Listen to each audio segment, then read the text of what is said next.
Nous avons étalé sur la table un grand nombre de documents pour notre exploration d'aujourd'hui. C'est vrai, beaucoup de vieux parchemins. Oui, des chroniques militaires de l'époque Sengoku, des lettres diplomatiques du XVIe siècle et plusieurs analyses stratégiques beaucoup plus modernes. Tout cela porte sur un événement fascinant que l'on nomme l'incident du Honnoji. Exactement. Et c'est une matière vraiment dense. Absolument.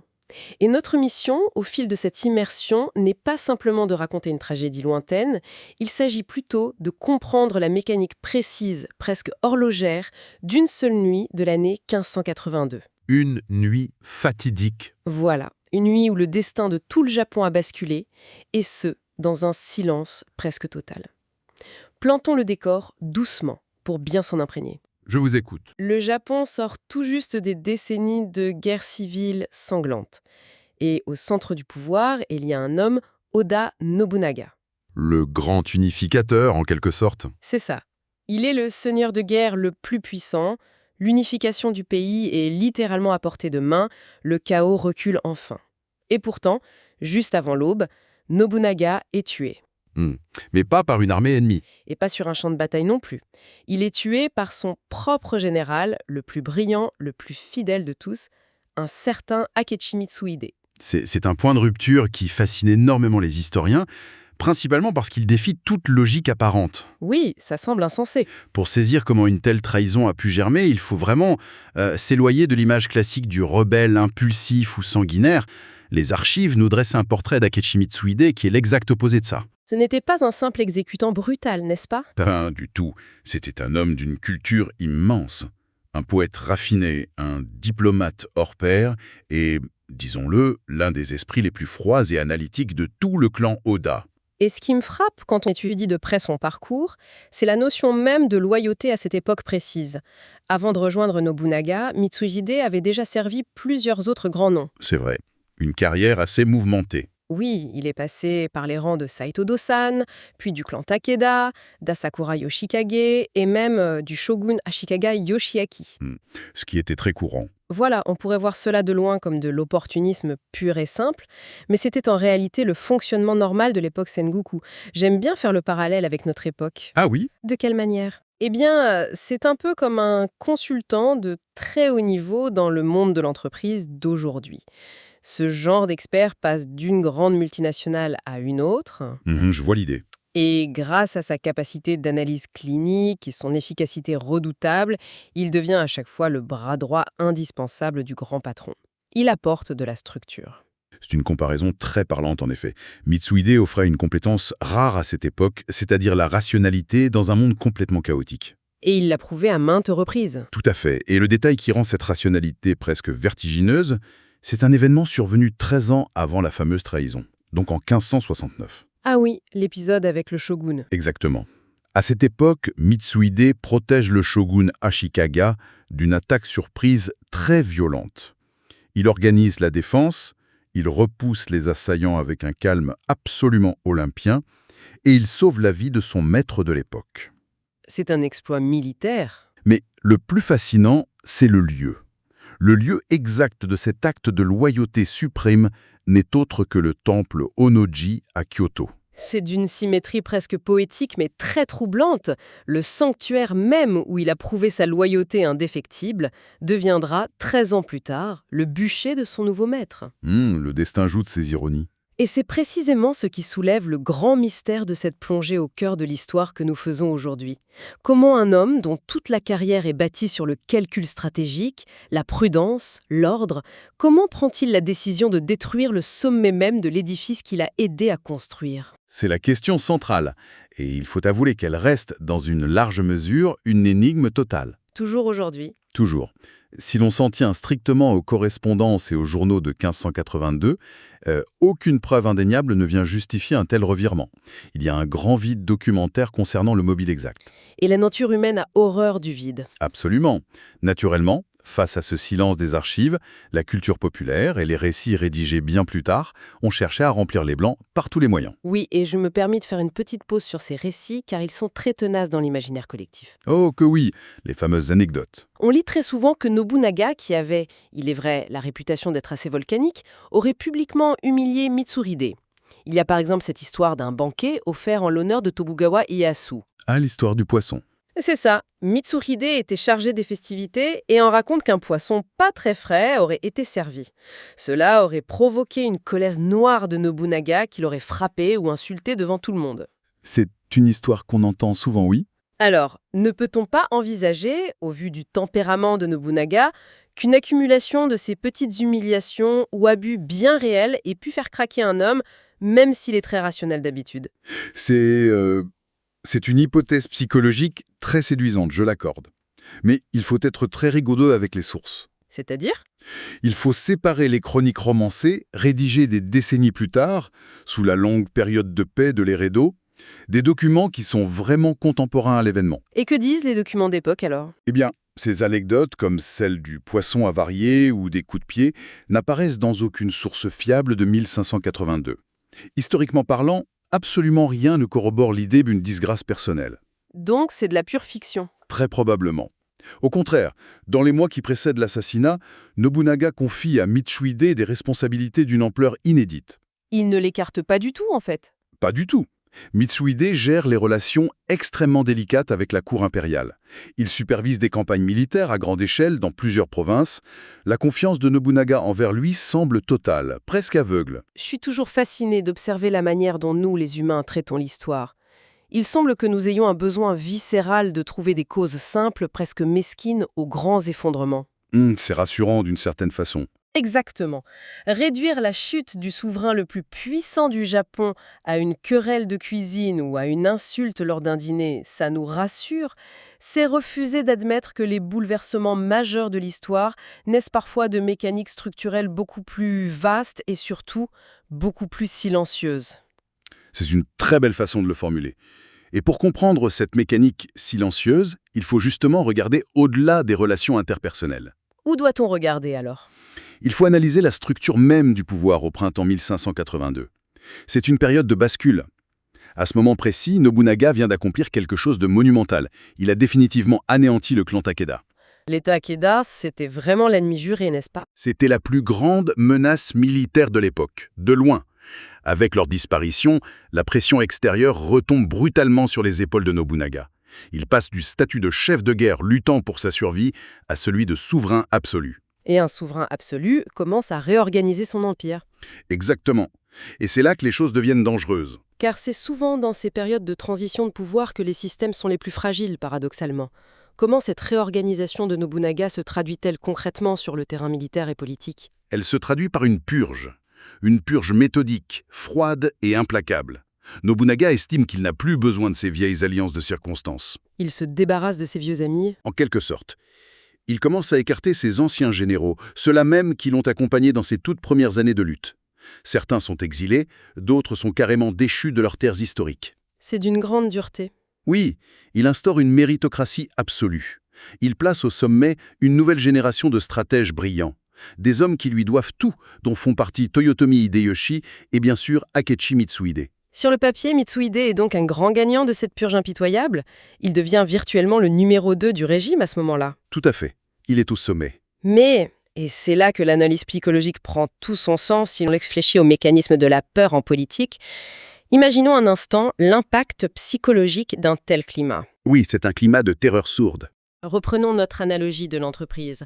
C'est comme le fondateur d'une grande société qui, une fois le succès financier assuré, licencie froidement tous ses associés historiques, ceux qui ont bâti la boîte avec lui dans un garage. Je vois très bien. Il les remplace par de nouveaux directeurs ultra compétents.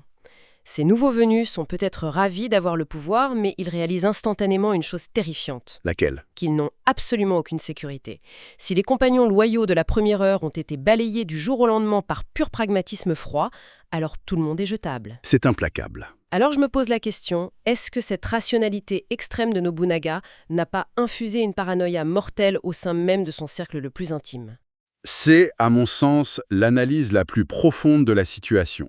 Nobunaga a créé, sans s'en rendre compte, un environnement où la loyauté passée ne protège plus personne de la disgrâce future. Une épée de Damoclès permanente. Voilà. Et dans un tel écosystème, pour un esprit purement logique et analytique comme celui de Mitsuhide, la seule façon de garantir sa propre survie à long terme, la seule équation qui fonctionne, c'est de supprimer la source du risque. C'est terrifiant de froideur, mais c'est logique. Oui. Et ce climat de tension sous-jacent va trouver un point d'orgue dramatique à cause d'une configuration logistique exceptionnelle en mai 1582. Tout va s'accélérer. Déroulons cette chronologie lentement, car chaque jour compte. Nous sommes au mois de mai. Toyotomi Hideyoshi mène une campagne militaire difficile à l'ouest contre un autre grand pouvoir, le très puissant clan Mori. Une campagne qui s'enlise un peu. Oui, et il demande des renforts à Nobunaga. Ce dernier n'hésite pas une seconde, il ordonne à Mitsuhide de rassembler ses troupes et de marcher vers l'ouest pour soutenir Hideyoshi. L'ordre militaire est clair, net et précis. Il est clair, oui, mais l'exécution va s'enliser d'une manière très inhabituelle pour un général aussi discipliné que Mitsuhide. Que fait-il exactement ? Il rassemble bien ses hommes, mais il ne part pas immédiatement vers l'ouest. Il maintient son immense armée dans les environs de la capitale, Kyoto. Et le 28 mai, les archives nous apprennent un détail fascinant. Lequel ? Il prend le temps, en pleine mobilisation militaire, de participer à une cérémonie paisible, un concours de poésie au sommet du mont Atago. C'est une image presque irréelle quand on y pense. Un général de haut rang qui doit secourir un allié sur le front et qui s'isole dans les montagnes brumeuses pour composer des vers. C'est le paradoxe Mitsuhide. Mais on sait que la poésie de cette époque n'est pas qu'un simple exercice esthétique, n'est-ce pas ? On y fait très souvent passer des messages codés, des intentions voilées. Tout à fait. C'est un art hautement politique. Et ce jour-là, il compose un poème dont la première ligne est restée célèbre dans l'histoire du Japon. Tokiwa Ima. Comment peut-on traduire cela ? En surface, cela se traduit par « la pluie tombe en ce mois de mai ». Mais il y a un jeu de mots très subtil. Toki, c'est aussi le nom de la lignée ancestrale de Mitsuhide. Oh, je vois. Donc, une autre lecture possible serait « le temps des Toki est venu ». Le temps est venu, c'est une déclaration d'intention. Beaucoup d'emailistes y voient l'expression silencieuse d'une résolution déjà prise.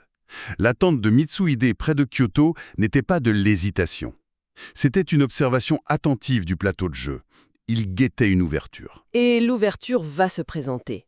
Car au même moment, l'attitude de Nobunaga lui-même devient le véritable catalyseur de la tragédie. L'imprudence de Nobunaga est stupéfiante. C'est là que la notion d'aveuglement du pouvoir prend tout son sens. Nobunaga, persuadé de son invincibilité absolue après la chute des Takeda, décide de se déplacer à Kyoto. Mais au lieu de voyager avec une armée à la mesure de son rang et de ses ennemis potentiels, il s'installe au temple Honnoji avec une garde rapprochée minuscule. On parle de quoi ? Quelques dizaines de serviteurs à peine ? Oui, à peine une centaine de personnes. Pour la plupart des pages et des courtisans, pas des soldats aguerris. Pourquoi un homme d'ordinaire si calculateur, qui a passé sa vie à déjouer des complots, prendrait-il un tel risque suicidaire ? Il faut vraiment se placer dans la logique d'un homme qui, à cet instant précis, pense incarner l'État lui-même. L'État, c'est lui ? Exactement. Voyager avec une grande armée dans la capitale, au cœur des terres qu'il a déjà pacifiées, cela pourrait être interprété par la cour comme un signe de méfiance, de faiblesse ou d'instabilité de son régime. Il veut montrer que la paix est acquise. Voilà. Nobunaga estime que son aura, la terreur et le respect qu'inspire la seule mention de son nom suffisent amplement à dissuader toute attaque. En fait, il a remplacé la protection physique par la protection psychologique. C'est comme le grand dirigeant qui renvoie toute sa sécurité privée en pensant que la valeur en bourse de son entreprise ou son image publique le rend intouchable. C'est une belle allégorie. C'est un pari gigantesque sur la puissance de l'image. Mais le problème, le drame même, c'est que face à un logicien froid comme Mitsuhide, l'image ne pèse absolument rien contre les mathématiques. Les chiffres sont implacables. Les défenses sont absentes, l'équation se simplifie tragiquement pour le traître. Ce qui nous amène inexorablement à cette fameuse nuit d'été du 1er au 2 juin 1582. Une nuit où va se déployer une mécanique militaire d'une précision qui donne des frissons. 13 000 soldats du clan Akechi convergent silencieusement vers Kyoto.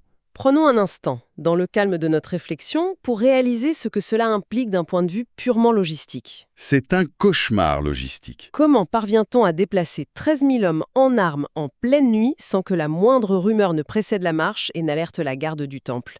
C'est un exploit furtif qui, sur le papier, semble impossible. Cela ne s'explique que par un cloisonnement absolu de l'information. C'est du grand art militaire. Les soldats, et même les officiers de rang inférieur, ignoraient totalement leur véritable cible. Ils ne savaient pas qu'ils allaient attaquer leur maître. Absolument pas. La consigne officielle qui circulait était très probablement une inspection des troupes ou bien un déplacement préparatoire pacifique pour faire une démonstration de force devant le jeune Ieyasu qui visitait la région. Tout le monde marchait à l'aveugle. On raconte d'ailleurs que Mitsuhide n'a révélé l'objectif véritable de l'attaque qu'au tout dernier moment, quasiment aux portes de la ville.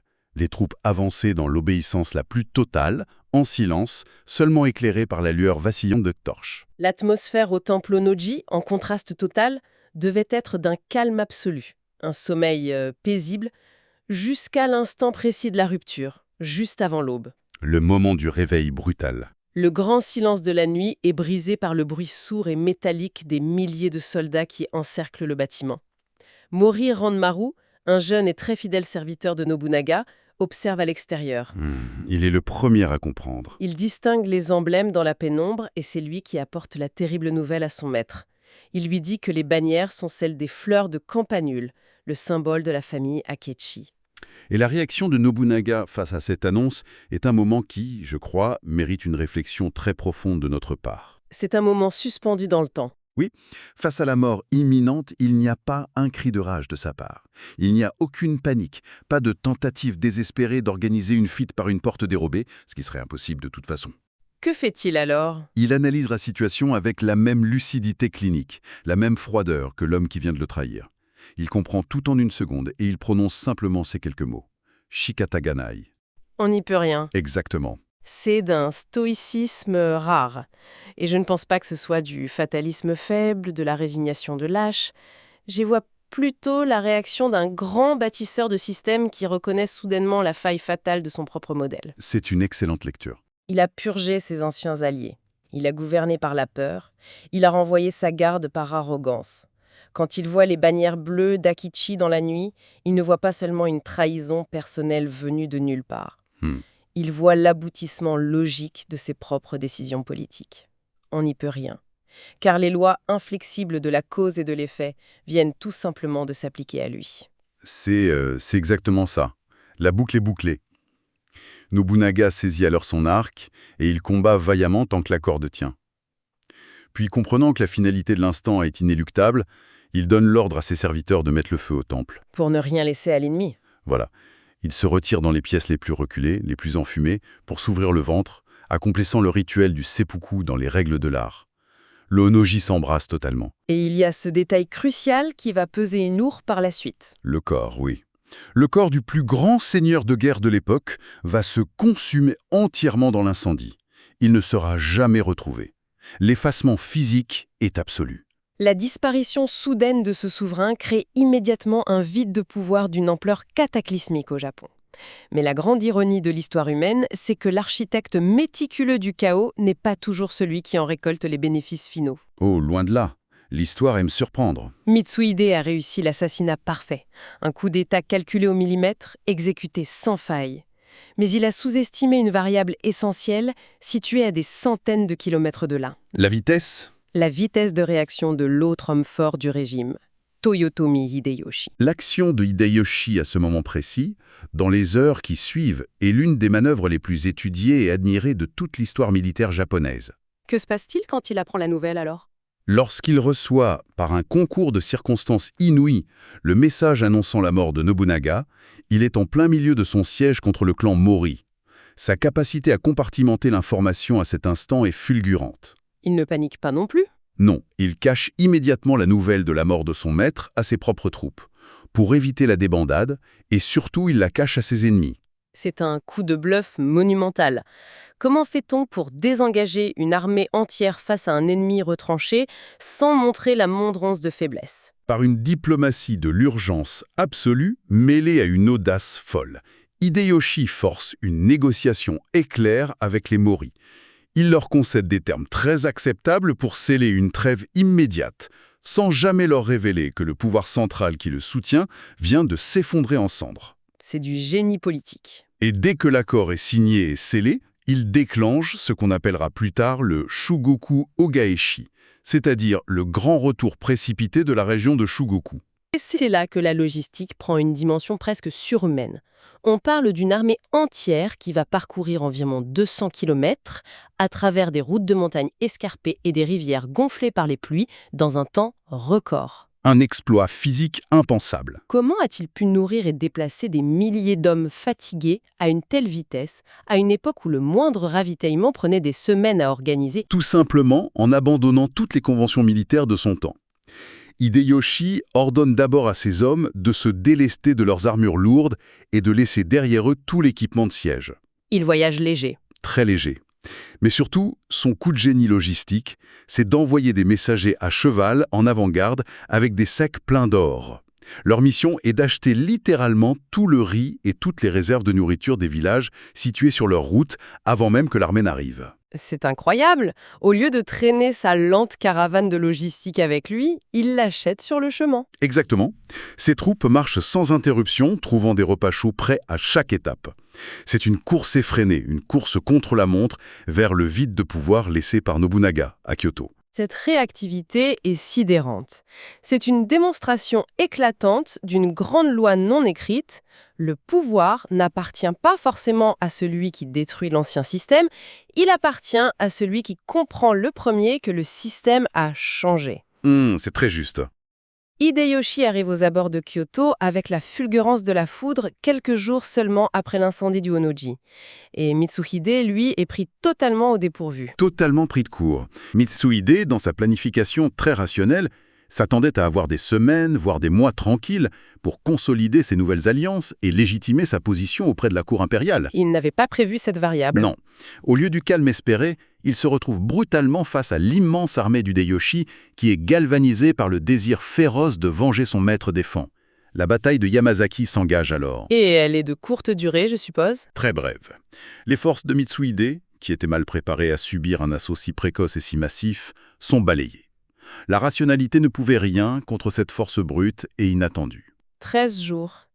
Le règne de Mitsuhide en tant que maître de Kyoto n'aura duré que 13 minuscules jours. C'est éphémère. Et la fin de ce grand stratège, d'une intelligence pourtant si fine et d'une banalité tragique presque pathétique.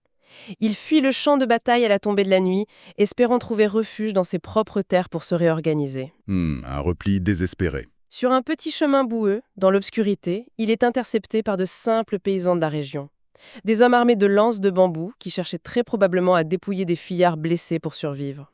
C'était fréquent après les batailles. Et le grand général, l'homme le plus cultivé de son temps, est tué là, anonymement, dans la boue. Et tout comme son maître Nobunaga, son corps disparaîtra, soit caché à la hâte par ses derniers serviteurs, soit perdu dans la confusion générale de la nuit. Cette disparition simultanée des deux acteurs principaux de ce drame clôture l'événement d'une manière incroyablement symétrique et poétique. C'est vrai, il y a une résonance étrange. Le maître absolu, consumé par les flammes de sa propre arrogance au sommet d'un temple, et le général calculateur, absorbé par la boue d'une campagne misérable. Tous deux s'effacent physiquement, laissant le vaste plateau de l'histoire japonaise entièrement libre pour Hideyoshi. Si l'on prend un peu de recul sur tous les documents que nous avons explorés aujourd'hui, l'impact colossal de ces quelques jours de printemps donne le vertige. Les conséquences sont monumentales. Sans cette trahison planifiée par Mitsuhide, Hideyoshi serait très probablement resté un simple général au service de Nobunaga. Et sans la réaction miraculeuse et la logistique implacable d'Hideyoshi, le processus délicat d'unification du Japon aurait pu s'effondrer du jour au lendemain. Le pays aurait pu replonger dans un siècle de guerre civile, sans aucun doute. Exactement. Ce qui nous aurait privé de la très longue période de paix et de stabilité qui suivra sous l'ère du shogunat Tokugawa. L'histoire entière du Japon moderne s'est cristallisée dans la pénombre silencieuse du temple Honnoji. C'est la beauté austère de la mécanique historique. Les grands bouleversements qui changent la face du monde ne nécessitent pas toujours des armées infinies ou des décennies de préparation. Ils tiennent parfois à très peu de choses. Ils tiennent à une garde rapprochée absente, à un poème ambigu récité en retard sur une montagne et à une marche forcée sous la pluie pour ramasser le pouvoir. Ce qui nous amène doucement à une réflexion finale que l'on peut laisser flotter un instant dans le silence après la fermeture de ces vieilles archives. Je vous écoute. Nous avons vu le corps du grand Nobunaga s'évaporer dans l'incendie, emportant avec lui à jamais le secret de son imprudence aveugle. Nous avons vu le brillant Mitsuhide disparaître dans la boue, emportant avec lui le mystère insondable de son véritable mobile. Hmm. Et au sommet de tout ce chaos, il ne reste finalement qu'un seul homme, Hideyoshi, devenu le maître incontesté du pays, grâce à une réaction qui tenait, comme nous l'avons dit, du miracle stratégique. Le seul vainqueur. Dans le silence qui suit invariablement les grandes secousses de l'humanité, cela pose une question fascinante pour nous tous. La vérité des événements appartient-elle vraiment à ceux qui, dans l'ombre et le calcul, provoquent la tragédie initiale? Ou l'histoire est-elle, au bout du compte, toujours écrite, façonnée et possédée par celui qui court le plus vite pour en tirer profit?